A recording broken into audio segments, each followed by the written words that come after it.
Bienvenue pour cette deuxième session de l'après-midi. Donc on a le plaisir d'accueillir Julien Witouk, qui est freelance, associé dans une ESN, qui fait plein de choses, mais surtout il préfère jouer que travailler. Et donc c'est un peu ce qu'il va vous montrer aujourd'hui à travers une conférence entièrement en let's play sur Factorio. Donc Julien, à toi la place. Vous pouvez l'applaudir. Merci Ambre.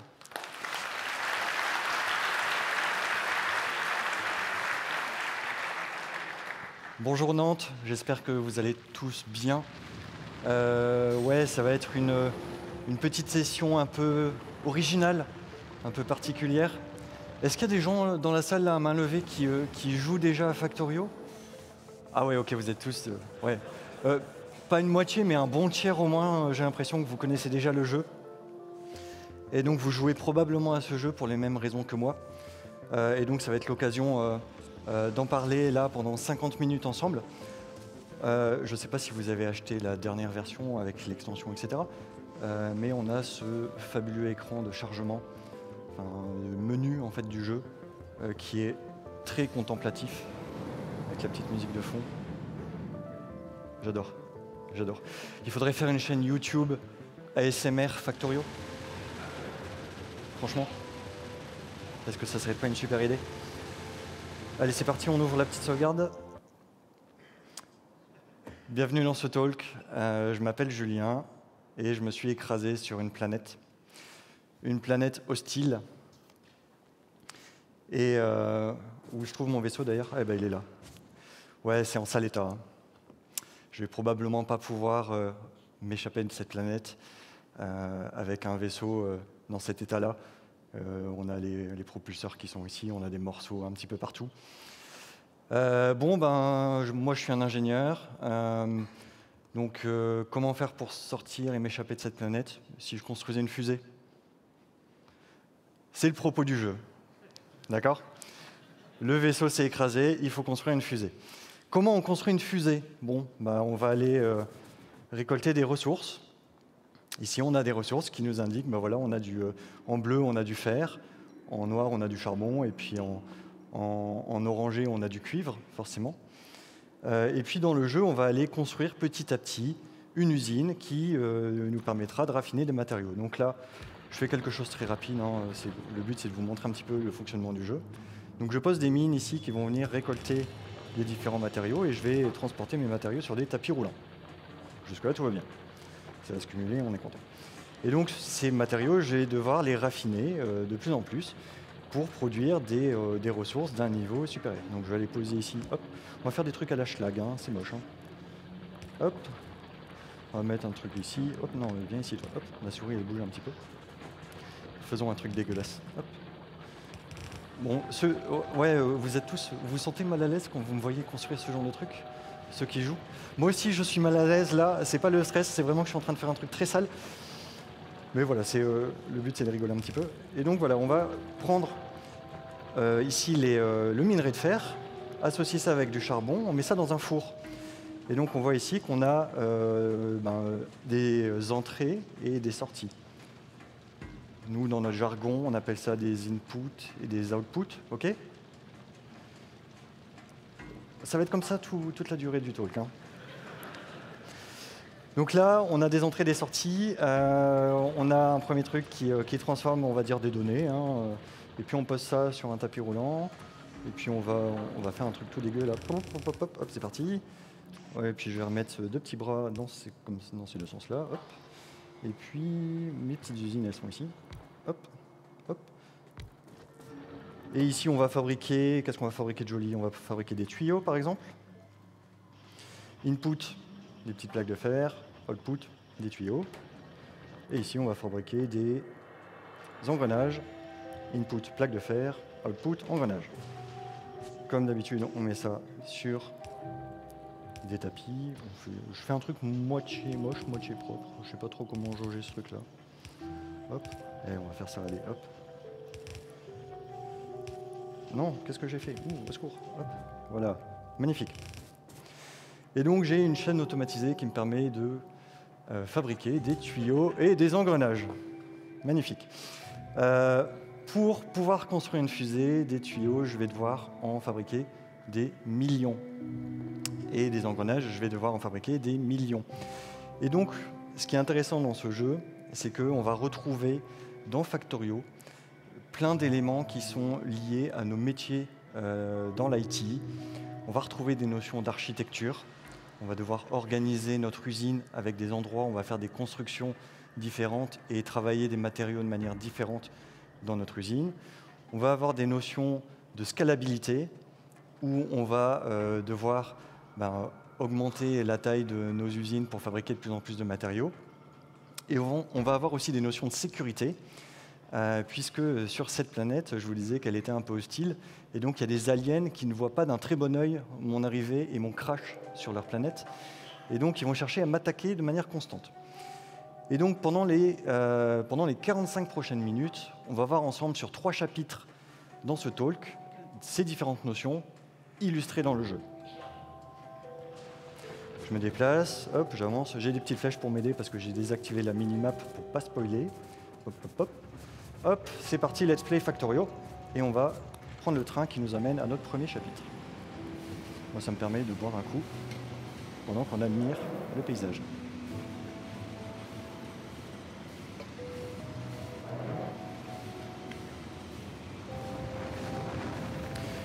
On traverse une portion d'usine, c'est sympa, il y a des fermes de panneaux solaires pour de l'énergie, etc. Très bien.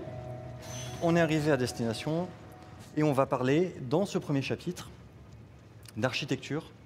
On va commencer avec de l'architecture de code. Mon train, il va partir là, tout seul, sauf effet démo, bien entendu. Voilà, on le retrouvera tout à l'heure. Merci, à plus. On va parler un peu d'architecture de code, mais avant tout, on va parler aussi de cuisine italienne. Pourquoi vous riez?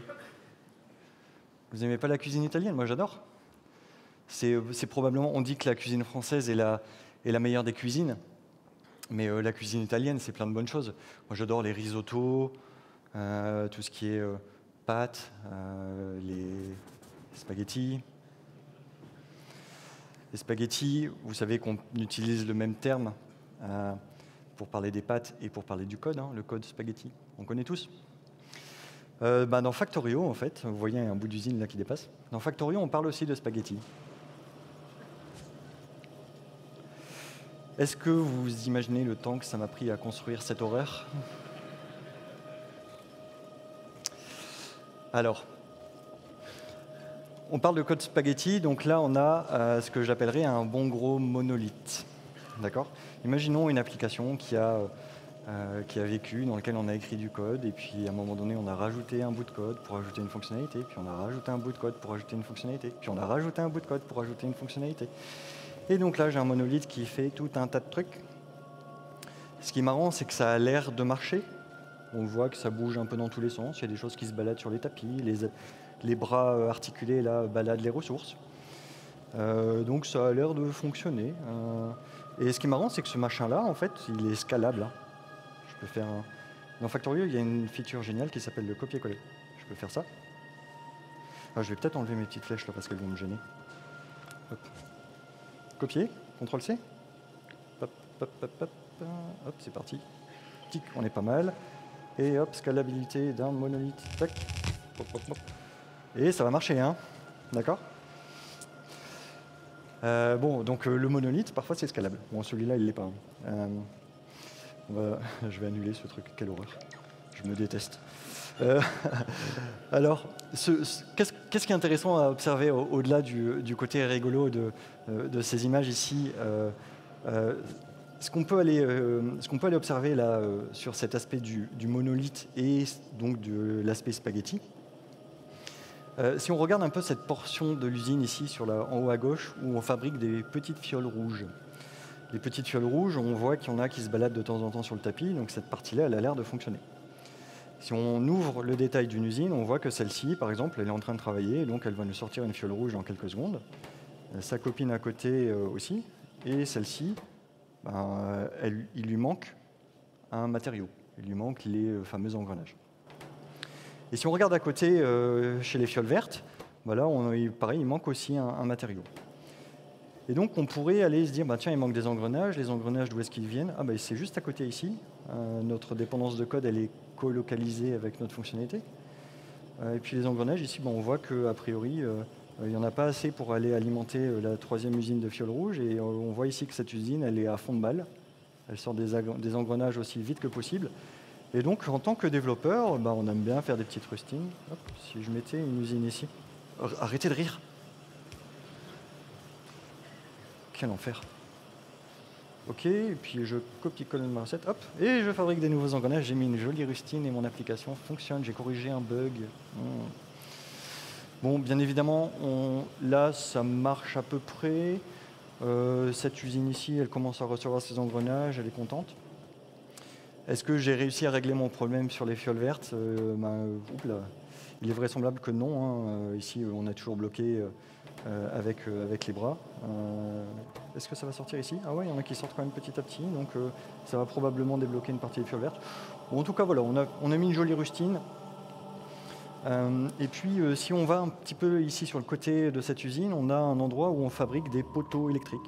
Et donc, pour fabriquer un poteau électrique, on a besoin d'une poutre, d'un piquet de métal, je ne sais pas comment dire, et puis de rouleaux de cuivre. Et on n'a vraisemblablement pas de rouleau de cuivre qui arrive ici, parce que cette usine a mal été conçue. Et il faudrait qu'on remonte tout le chemin. Vous avez déjà essayé de remonter des appels dans des méthodes, dans du code, qui appelle une méthode, qui appelle une méthode, qui appelle une méthode, et il y a un bug tout au fond? On en est là. Donc là, il faudrait remonter le chemin. Pourquoi ici on a des plaques de cuivre et pas des rouleaux? Ou qu'est-ce que c'est que cette horreur ici? Ici on a des plaques, on a des plaques. Et en fait, les rouleaux sont fabriqués ici. Et ils sont fabriqués pour alimenter les circuits ici. Et donc, il n'était pas du tout prévu dans l'architecture de ce code-là d'avoir un chemin pour ramener des rouleaux à cet endroit-là. Alors, on pourrait bien entendu faire encore un truc tout dégueu. Oh là là, qu'est-ce que je me mets? Hop, on pourrait faire ça. Et puis, hop, on va ramener comme ça des rouleaux. Et puis, oulala, il faut que je refactor aussi ce morceau de code. Refactor. Bon, tout ça, on sent que c'est un peu moisi. Et donc là, on a un monolithe avec une dette technique, avec du code mal organisé, du code spaghetti. On a tous vécu ça. D'accord? Première architecture de code. Les spaghettis, probablement mon plat italien préféré, mais pas dans Factorio et pas dans mon code. Bon, qu'est-ce qui est sympa aussi dans les recettes italiennes? Comment on pourrait faire pour refactorer ce code? Bon, toujours un peu dans le registre des pâtes. Moi, j'aime bien aussi un peu gratiner là, des lasagnes. Les lasagnes, vous savez, une couche de pâte, une couche de sauce, une couche de pâte, une couche de sauce, une jolie béchamel gratinée au four, c'est incroyable. Ok, bah, des architectures en couches, tout simplement, où on va venir empiler des couches de code successives avec chacune des responsabilités différentes. On peut en parler de différentes manières. Dans des architectures de code, on peut avoir par exemple une couche contrôleur, service, repository, qu'on regarde un petit peu du code Java par exemple, des choses comme ça.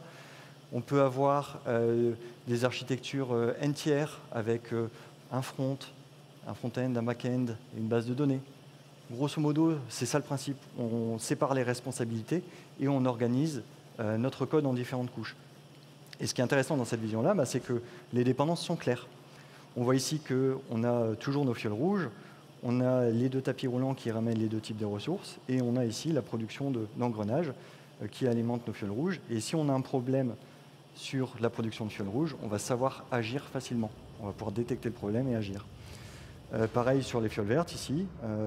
Pour les fioles vertes, j'ai besoin de tapis et de bras articulés. Et donc, on va pouvoir agir localement sur cet élément de notre architecture pour pouvoir corriger le problème. Ici, en l'instance, mes fioles vertes, elles ne sortent toujours pas.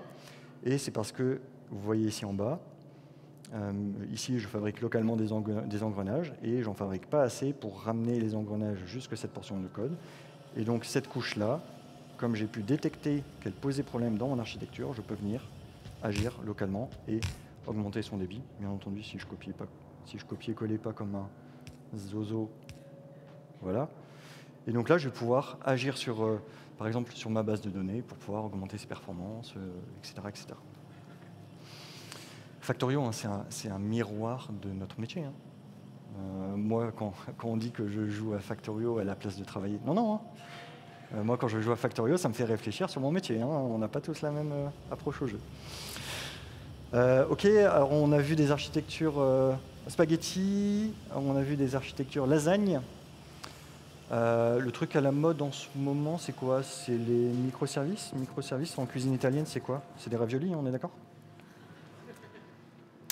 Des petits microservices indépendants, et donc une architecture en ravioli. Hop. On a des morceaux indépendants qui ont chacun une responsabilité fonctionnelle. Fabriquer les fioles, fabriquer les engrenages, fabriquer les bras articulés.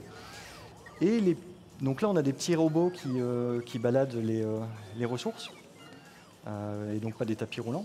Et ces petits robots, c'est des paquets réseau, des paquets TCP, IP, des requêtes HTTP, ce que vous voulez, ce qui permet de faire communiquer des microservices entre eux. Alors c'est intéressant parce qu'on isole un peu les différentes fonctionnalités. Par contre, on a du mal à voir ce qui se passe. On voit qu'il y a des petits robots qui bougent un petit peu dans tous les sens. Donc on a un problème d'observabilité. Non mais quand je vous dis tous les mots-clés, là je peux vous les sortir dans le jeu. Hein. C'est un truc de dingue.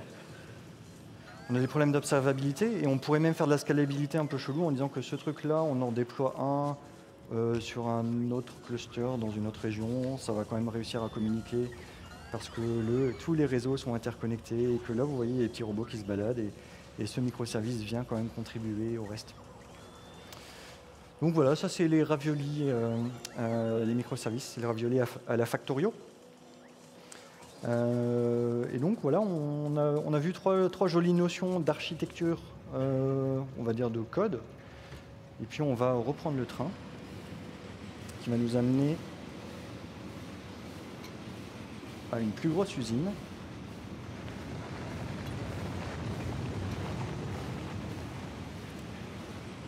C'est impeccable le train parce que ça me permet de boire un coup. Ça fait des jolies transitions, c'est sympa, c'est contemplatif. Et on peut parler aussi un petit peu d'urbanisation. Il y a des gens qui font un peu d'architecture d'entreprise dans la salle? Ouais, pas beaucoup, hein, c'est quelques-uns quand même. Vous savez, l'urbanisation, donc quand on organise des applications dans un SI d'une entreprise, on utilise les termes d'urbanisation en rapport à ce qu'on est capable de faire dans l'espace public. Hein. On organise des rues et des quartiers dans des villes. Et puis moi, je suis convaincu à plus le train. Je suis convaincu que Haussmann était un énorme joueur de Factorio et il aimait particulièrement le côté bien perpendiculaire, bien organisé. Et Haussmann faisait des city blocks dans Factorio, forcément. Donc dans Factorio, on a tendance à venir organiser des différentes zones de notre usine, comme ça en quartier. Donc ici, vous voyez, j'ai délimité ici avec des pavés un petit peu, une espèce de quartier qui me sert à recevoir des batchs de données que je vais pouvoir ensuite traiter ailleurs dans mon usine. Donc là, je reçois du minerai. Hop, je vais envoyer le train par ici. Là. Voilà, vous voyez, je reçois des trains un peu en continu avec des matériaux. Et juste à côté, j'ai un quartier complet qui est consacré à la transformation de mon fer en plaques de fer, parce que j'ai besoin d'énormément de plaques de fer, et donc j'ai fait une portion d'usine qui est consacrée à ça. Et donc ça me permet de pouvoir dire, ok, bah voilà, là je suis conscient de la capacité de ce bloc de code, hein, voilà. Je suis capable de facilement le dupliquer, et je sais que les entrées de ce machin-là, c'est du minerai de fer, du charbon, et puis ça sort des plaques de fer. Et donc ça, on peut le faire pour toutes nos applications, hein, finalement. Vous verrez ici, voilà, j'ai une autre portion d'usine qui fait un peu la même chose. Et puis en face, j'ai la fabrication de plaques de cuivre, qui est aussi ramenée par train. Voilà, c'est comme ça qu'on s'organise dans le jeu. Et dans le jeu, on a aussi tendance à créer souvent une zone comme ça, un peu centrale, sur laquelle on va faire transiter tous les matériaux. Et comme ça, c'est facile de venir brancher un nouveau quartier qui va fabriquer quelque chose. Et ce nouveau quartier qui va fabriquer quelque chose, il va pouvoir mettre sa sortie aussi sur cette zone centrale. Dans Factorio, on appelle ça un bus. Vous connaissez tous ce terme, hein. Il y a 20 ans, on appelait ça un ESB, un entreprise service bus. Les quelques archives d'entreprise, je vois l'œil qui pétille. Ça fait longtemps que vous n'avez pas entendu ce terme, hein. Voilà. Mais c'est ça, hein, le principe, on a un endroit centralisé, toutes les données passent par là, et ensuite les applications peuvent venir lire ou écrire des données. Hein. C'est comme ça que ça marche. C'était un peu l'ancêtre de Kafka. Vous savez, ce gros cluster Kafka dans lequel vous mettez des données, vous lisez des données. Ben voilà, on y est. Et il y a Kafka dans Factorio. Et donc là, on recule un petit peu. Donc c'est juste pour vous montrer un peu cette usine de l'enfer que j'ai dû construire. Voilà. Donc là, on a un bus qui contient toutes les données de l'usine et qui permet facilement de plugger des nouvelles choses. Et donc facilement de pouvoir, tout au long de ce bus, venir rajouter des nouvelles briques, des nouvelles applications qui vont venir enrichir mon système d'information. On repassera là tout à l'heure, on a le pavé de lancement. Et ça clôture le premier chapitre de cette présentation. On a parlé d'architecture de code, d'architecture d'entreprise. Parlons de scalabilité.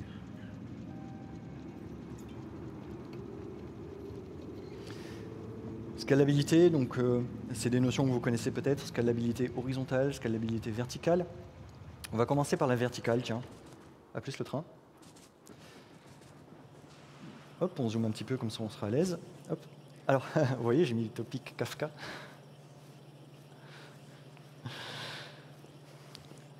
Non, je vous jure, il faudrait que je sois payé pour ça. Alors, le propos de la scalabilité verticale. D'accord, c'est de dire que ici on va appeler ça une application ou un microservice, appelons ça comme on veut. Ici on a un microservice qui est capable de traiter les données qui arrivent dans un topic Kafka. Il a une capacité de traitement d'un message par seconde, on va dire. Et donc là on voit qu'il n'est pas à fond, hein, il n'est pas occupé à 100%. Donc il a son CPU qui tourne à 75%, quelque chose comme ça. On va dire ça. Et puis imaginons qu'on a de plus en plus de messages qui arrivent sur le topic Kafka. Hop. On va attendre que ça arrive sur le tapis. Quand je clique, c'est pas instantané, hein, c'est le temps que... Hop. Donc là, on voit il y a quelques messages en plus. Vous voyez, on en avait un de temps en temps ici, puis là, on commence à en avoir un peu plus. Qu'est-ce qui va se passer ici? Mais ici, forcément, on va commencer à être débordé. On voit qu'on a ici un petit... ça s'empile un petit peu localement. D'accord, les inputs. Nous, on appelle ça un buffer hein, dans nos métiers. D'accord, on a un buffer en entrée. Le buffer en sortie, il est très vite vidé, il n'y a pas de problème. Donc on a des choses qui s'empilent localement et comme ici on est capable de traiter un message par seconde et qu'on en envoie 4, j'ai appuyé sur 4 boutons, et il y a des choses qui ne peuvent pas être lues et ça part en dead letter. D'accord. Donc comment on peut faire pour s'assurer que notre système soit capable de tenir cette charge grandissante? Il suffit d'augmenter la puissance de nos machines. La base de données, elle met trop de temps à répondre aux requêtes, elle n'est pas capable de traiter autant de requêtes, hop, on met une base de données plus grosse. Bon, on fait ça dans Factorio aussi. Hop, je vais mettre une machine un peu plus puissante. Tac. Vous voyez ici, j'ai mis un petit peu, pour moi aussi m'aider sur ce talk, avec une machine bleue, on est capable de traiter 2 par seconde, mais ce n'est pas suffisant. Donc on va tout de suite passer à la machine verte. Hop, machine verte, on est à 3 par seconde, normalement ce n'est pas suffisant non plus. On voit qu'on est pareil à fond de balle. Mais il y a encore quelques petits messages qui basculent, et donc on va vraiment upgrader la machine verte hop, avec les trucs de cheat. Et donc là, on a une énorme machine avec 96 CPU, 1 Teraoctet de RAM, mais on a un disque dur tout moisi, avec des I/O toutes moisies, et on a un câble réseau tout petit.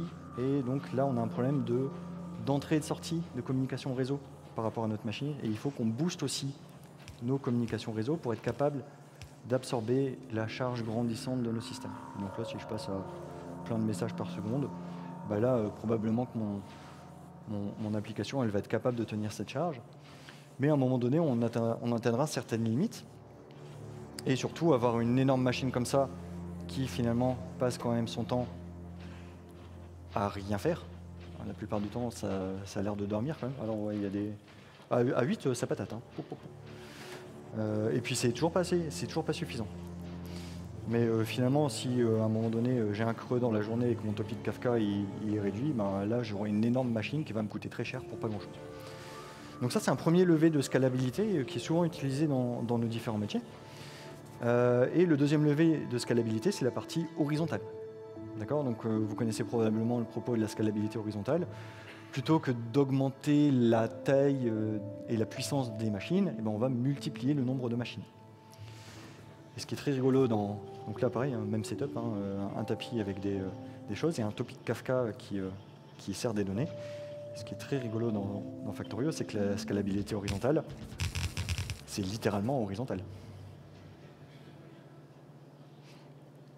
Je pouvais pas passer à côté de cette blague. Donc là, j'ai plein de petites machines qui me permettent d'absorber ma charge sur mon topic Kafka. Bon, c'est toujours pas suffisant, mais quoique si on est bon. Et puis, à un moment donné, si ma charge se réduit, eh ben, je vais pouvoir facilement supprimer les machines en trop et revenir à une charge nominale, quelque chose comme ça. Donc l'idée aussi autour des scalabilités horizontales, c'est de pouvoir avoir quelque chose d'élastique. C'est facile de rajouter des machines, c'est facile d'en supprimer. Faire grossir des machines et les faire réduire, c'est un peu plus compliqué. Donc ça, c'est souvent les deux leviers de scalabilité qu'on peut avoir dans nos métiers. Et c'est des leviers qu'on active dans Factorio. Factorio, on multiplie les zones pour aller construire et raffiner les ressources. Et puis, pareil, on va potentiellement utiliser la partie verticale pour avoir des ressources de plus en plus grosses. Tout ça, ça vient avec des notions de load balancing. Quand on va avoir plusieurs machines, il va falloir répartir la charge entre nos différentes machines. Et donc, le load balancer, c'est son taf, répartir la charge. Et donc, comment ça s'illustre dans Factorio, on a toujours ici notre usine qui est... donc là, j'ai un peu modifié le setup, mais c'est pas très grave. On a toujours nos plaques de métal qui arrivent, on fabrique des tuyaux, on les dépose ici. Et puis, je vais rester sur un flux réseau comme ça. Et donc, comment ça fonctionne un load balancer? Dans Factorio, on a un composant qui nous permet de faire ça. Hop. Donc, on met ici un truc qu'on appelle un splitter, mais c'est pas très grave sur sa dénomination. Et puis, ce qu'on fait, c'est qu'on vient dupliquer ici, hop là. On fait de la scalabilité horizontale. Et on vient brancher cette nouvelle machine dans le load balancer, histoire qu'elle puisse aussi recevoir les différentes requêtes. Et donc, on a une requête qui va être servie par la machine de gauche, puis une requête par la machine de droite, etc. etc. Tout ça, donc ça tourne. Si on a 4 machines, on fait machine 1, 2, 3, puis retourne à 1, 2, 3, 4, etc. On appelle ça le round robin. Sachez que pour les joueurs de Factorio, vous êtes nombreux, vous savez que le load balancing dans Factorio, il y a des subreddits complets consacrés à ce truc-là, et il y a toujours des débats. Non, mon load balancer, il est meilleur que le tien parce que le mien, il optimise des trucs. Donc, il y a des trucs basiques, du 1 pour 2. Je reçois des ressources ici, c'est divisé en 2. Donc ça se fait très bien avec ça. Si j'ai besoin de diviser en 4. Alors, si j'ai besoin de diviser en 3, je le fais pas. Non. Il y a un truc qui divise en 2, moi je fais des puissances de 2, c'est mort. Je fais pas de division en 3, non.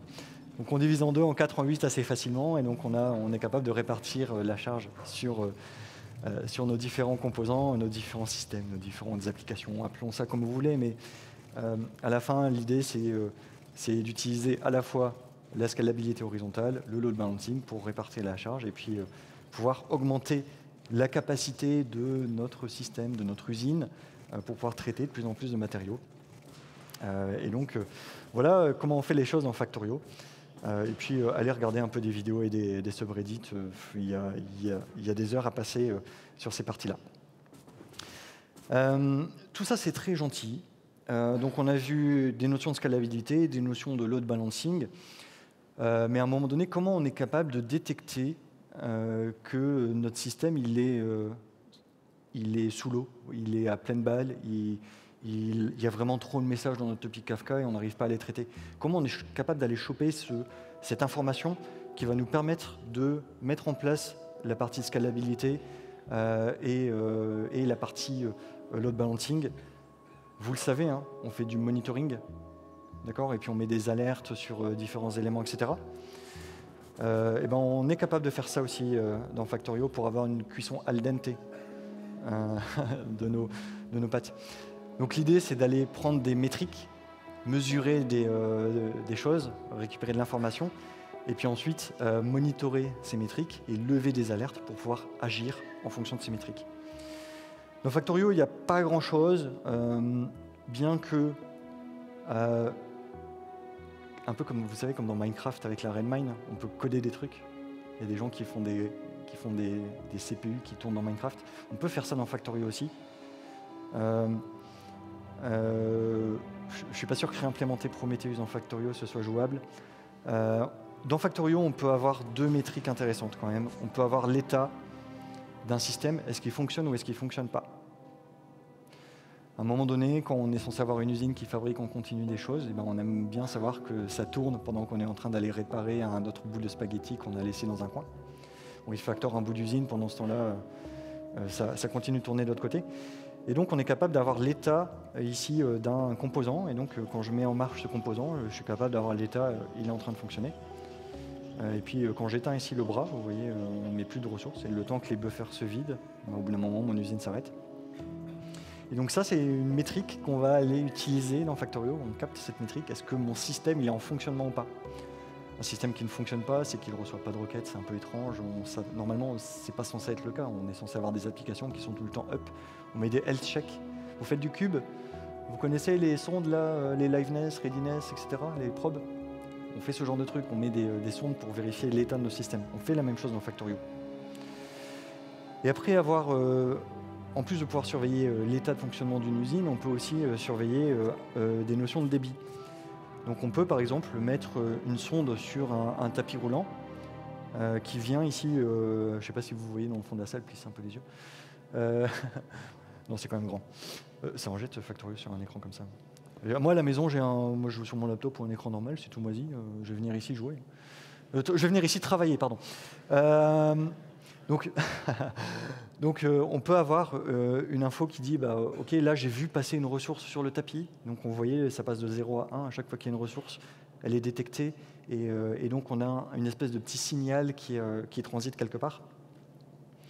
Et donc avec ces signaux, on est capable d'aller implémenter des trucs un peu foufou dans Factorio. Et ce qu'on va souvent chercher à faire, c'est mesurer le débit d'un tapis roulant. Nous, dans nos métiers, on mesure peut-être le débit d'une connexion réseau, des latences, des choses comme ça. Et on peut réimplémenter en fait une stack de monitoring avec, je vous dis qu'on ne peut pas faire Prometheus, mais si on peut, une stack de monitoring et d'alerting dans Factorio. Par exemple, surveiller que sur un tapis, on a toujours des ressources qui transitent. Donc là, j'ai mis pour l'exemple, j'aimerais que sur ce tapis, j'ai en permanence au moins une ressource par seconde qui se promène. Si j'ai plus de ressources qui se promènent sur ce tapis, c'est probablement que le truc qui devait m'envoyer les ressources, il est en rade. Donc peut-être que mes mines ne fonctionnent plus, peut-être que mes trains ne fonctionnent plus, et donc j'ai un problème et je vais pouvoir aller agir. Donc il va falloir que quelque part j'ai une alerte, qu'il y a un humain qui soit mobilisé dans le truc pour aller comprendre ce qui se passe dans mon système et pourquoi il ne fonctionne plus. Et donc ici, j'ai une espèce de truc, alors ça je ne l'ai pas fait moi-même, hein, je suis incapable de faire ce genre de truc, mais là j'ai une espèce de truc avec une espèce de petite calculette qui est capable justement de calculer, à partir du signal 0, 1, à chaque fois qu'une ressource passe, de calculer un débit par seconde que j'aimerais avoir avec une valeur supérieure à 1. Et ici, j'ai l'alert manager, qui, vous voyez, donc c'est un petit poteau là avec des haut-parleurs. Et ce petit poteau, il est configuré pour commencer à crier si le nombre de ressources par seconde il est inférieur à 1. Et donc, si j'éteins ici ma source de données et que voilà, les dernières ressources arrivent tranquillement, ça va se mettre à gueuler, on bouche nos oreilles. Alerte générale. Il y a des ops dans la salle? Quelques-uns? Ok. Vous venez de recevoir un truc, un SMS, il y a une astreinte. Vous êtes on call. Donc il y a une alerte, le système ne fonctionne plus, il faut agir. Et puis dès que le système repart, l'alerte automatiquement, elle s'éteint. D'accord? Donc ça, on a ces notions dans Factorio, c'est aussi des choses qu'on utilise dans nos différents métiers. Et donc voilà, on peut faire des choses un petit peu compliquées. Tout ça, je suis incapable de le faire. Hein. Je l'ai copié-collé honteusement d'un site web. Et il s'avère que ça marche pas trop mal. Donc voilà ce qui met un terme à notre deuxième chapitre. On a vu des architectures de code, des architectures de SI, on va dire, urbanisation. On a vu du load balancing, on a vu du monitoring. Et en intro, je vous ai parlé aussi de notions de sécurité. Et donc, ça va être le propos de notre troisième chapitre.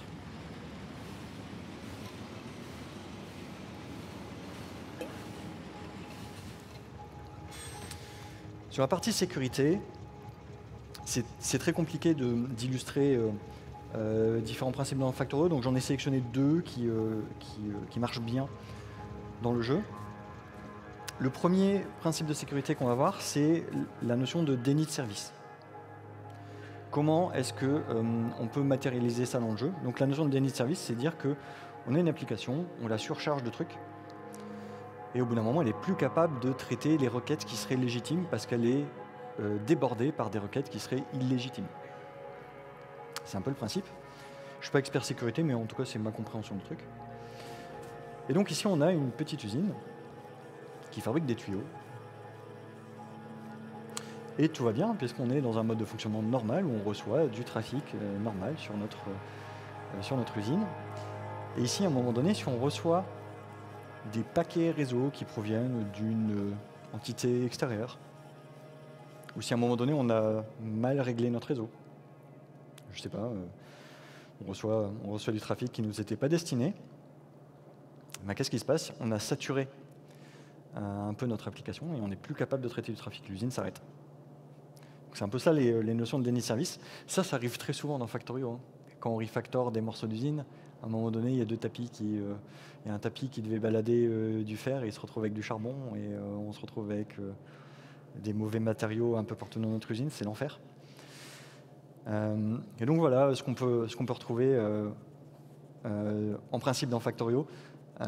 Parfois, notre usine, elle ne peut plus fonctionner parce qu'on a un déni de service lié à... souvent, c'est nous. Hein. Enfin, moi, je joue tout seul, donc si mon usine s'arrête, j'en suis le seul responsable, d'accord. Mais donc voilà le premier principe qu'on pouvait illustrer facilement là-dedans. Le deuxième principe, il est un peu connexe, c'est comment essayer de se prémunir de ce genre de problème et ce genre d'attaque. Je vous disais, dans Factorio, cette planète, elle est paisible, vous voyez, il fait beau, on a des jolis arbres, il y a de la verdure, c'est un peu triste quand même, mais on a de l'eau, etc. Mais on a surtout des envahisseurs extraterrestres, et on a besoin d'un firewall. Le firewall, au-delà du côté... Ça, j'étais obligé de le faire aussi. Hein. C'est peut-être le premier truc qui m'est venu quand je vais faire un talk sur Factorio. Oh, je peux faire un firewall, c'est génial. Puis après en deux, je vais me déplacer en train. Non, le firewall nous protège ici des envahisseurs extraterrestres. Ça fait partie des principes de sécurité qu'on met dans le jeu. Rassurez-vous, aucun alien n'a été blessé pendant cette présentation. Voici Gary et toute sa famille qui pullulent un peu, donc on va les laisser se reproduire. Le firewall, ce qu'il fait, c'est qu'il est là pour filtrer des paquets réseau, principalement. Donc il va être exposé sur Internet, il va recevoir du trafic qui rentre, et puis son propos, c'est de trouver quel est le trafic qui est légitime et qui doit rentrer, et quel est le trafic qui est illégitime et qui doit être filtré. Et donc là, pour reprendre sur ces différentes notions, le trafic légitime, ça va être le fer, qui est les petits trucs bleus, là, et puis le cuivre, les petits trucs orangés. Et le trafic illégitime, qui nous provient des États à côté, c'est plutôt les petits paquets verts, et ça, on a envie de les filtrer. Et donc, on a plusieurs ports d'entrée. Vous connaissez le port 22 SSH? Bon, c'est rare qu'il soit ouvert, celui-là. Et donc, en général, du trafic légitime sur ce port, on va le laisser transiter, et puis il va pouvoir arriver sur une machine qui acceptera ce trafic réseau. Et puis, pareil, par exemple, le port 80 qui écoute en HTTP, souvent, on n'a pas envie d'être sur de l'HTTP, on aime bien avoir des choses sécurisées avec du chiffrement, etc. Donc le port 80, en général, il va être fermé, et donc du trafic qui arriverait là, il serait filtré et routé nulle part. Et on pourrait avoir aussi un port 443 qui sert du trafic plutôt HTTPS. Et là, on a envie que ça arrive sur nos machines. Et souvent, ce qu'on va faire, c'est ici, dans notre firewall, on va accepter en entrée des connexions sur ce port 443 accepter des paquets qui rentrent et puis les renvoyer sur notre machine. Et là, pas forcément sur le port 443, mais sur un autre port. Et donc, on va avoir une notion de filtrage, mais aussi de routage dans un firewall. Et donc, voilà comment ça se matérialise dans le jeu. On parle aussi parfois de WAF, de Web Application Firewall. Le propos, c'est d'aller regarder le contenu des paquets réseau et d'ouvrir le paquet réseau et de regarder ce truc-là, est-ce qu'il ne contiendrait pas, par exemple, une exploitation de failles d'injection SQL, ce genre de truc. Et donc, on dit non, ça c'est un paquet malveillant, et donc on le met de côté et puis on laisse passer les autres. Donc ça, c'est des notions qu'on... alors en vrai, dans Factorio, on fait ce genre de firewall, on ne fait pas ce genre de firewall en dessous. On ne filtre jamais les paquets rentrants, on éloigne les aliens. Mais voilà, comment on peut illustrer un firewall de nos métiers dans le jeu? Et un peu de cette manière-là. Bon, on est pas mal. On a vu 2 notions de sécurité. Ça nous amène tout doucement à la fin de ce tour. Oh, on est tous déçus. On aurait aimé que ça dure plus longtemps. Moi, je viens de rajouter presque 1 heure sur mon compteur in-game, donc je suis content. J'ai pas fait grand-chose. Mon usine là, n'a pas beaucoup évolué, mais on s'est baladé dedans, c'était sympa. Je vais vous remercier d'être venus aussi nombreux déjà. Une salle pleine comme ça pour venir voir un Gugus jouer à Factorio pendant un événement tech. Je sais pas qui doit avoir plus le honte, si c'est moi d'avoir proposé le truc, si c'est l'équipe du DevFest de m'avoir accepté ou si c'est vous d'être venus, mais en tout cas, c'est quand même plutôt ouf. Donc merci beaucoup d'être venus aussi nombreux à assister à cette présentation. Avant de se quitter, parce qu'il nous reste encore quelques minutes, j'aimerais vous dire que l'usine doit grossir. Si jamais vous jouez à ce jeu, si jamais vous allez regarder des vidéos ou des forums, des subreddits, Factorio, etc., cette citation, c'est un peu le mantra des joueurs de Factorio. Le système doit toujours grossir de plus en plus. On veut plus de production, on veut plus de fusées, on veut plus de fioles. Et c'est ce qui fait que ce jeu, en fait, on a tendance à y rentrer et à jamais en sortir. J'aimerais que vous me laissiez un feedback, vous savez, sur l'appli. Et pour ça, en fait, on va aller à peu près là. Pourquoi vous riez ?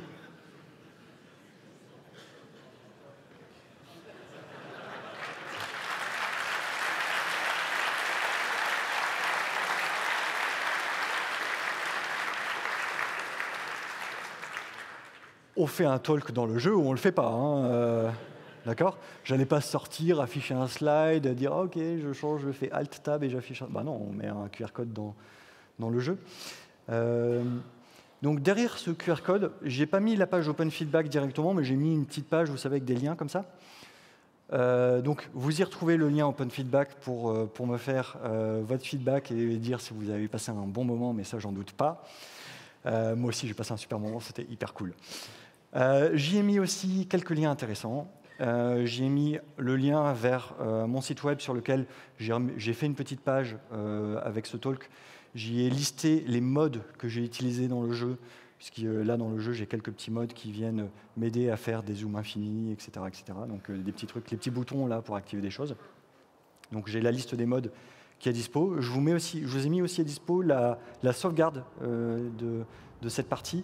Et donc vous pouvez la prendre et si vous avez le jeu, la charger et puis refaire aussi ce talk chez vous. Et puis ça vous fera une bonne excuse de dire non, non, non, je suis pas en train de jouer à Factorio, je suis en train de travailler là, je révise mon architecture microservice. Et puis je vous ai mis aussi des liens vers des vidéos qui m'ont pas mal inspiré. Où des gens avant moi ont eu cette idée, enfin je pense que les joueurs aussi parmi vous l'avaient eu, ont eu cette idée de faire un peu le parallèle entre nos métiers et ce jeu merveilleux. Donc voilà, je vous ai mis aussi les liens vers ces ressources-là. Et enfin, je vous ai mis le lien vers la boutique officielle du jeu sur lequel vous pouvez acheter ce jeu si je vous ai convaincu. Factorio, c'est probablement le meilleur investissement que j'ai fait de ma vie. C'est un jeu qui coûte 30 balles et j'y ai passé 300 heures. D'accord, donc ça fait pas cher de l'heure. Donc c'est vraiment peut-être le meilleur investissement que j'ai fait. Et donc, on va profiter des quelques minutes qui nous restent là pour se faire un petit kiff. Ah, vous savez où est-ce qu'on va aller? On reprend le train.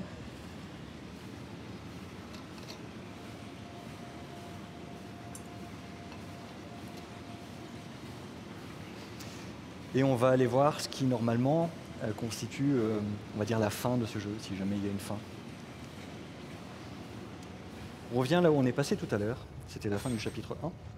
Et on était passé devant une zone de lancement de fusée. Donc là, j'ai fait une jolie zone de lancement.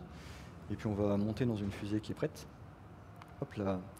Vous voyez, j'ai une plateforme ici, elle s'appelle Linux Joe. Pas de blague, j'ai pas choisi ce nom, c'est le jeu qui l'a généré pour moi. Mais genre, tu me proposes un truc qui s'appelle Linux. Ok, on monte dans la fusée, mon petit personnage il est là. Et la fusée décolle. Et je vais kiffer avec vous. L'animation est là. Hop.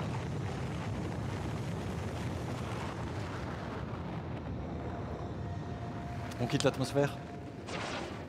On largue la capsule. Hop. On s'est échappé de la planète. Yes! Qu'est-ce qui se passe là? On descend. On atterrit sur une plateforme. Et là, on a de nouveau 300 heures de jeu à passer pour faire avancer la plateforme. Ah, c'est sans fin. On va jamais s'en sortir. Ouais, il y a d'autres planètes à aller explorer, etc. On va faire le chemin inverse. Et ce sera la conclusion de cette session. Et on va encore kiffer la petite animation. Wow. Atterrissage. Freine, freine, freine. Et nous voilà de retour. Oups. Merci à vous.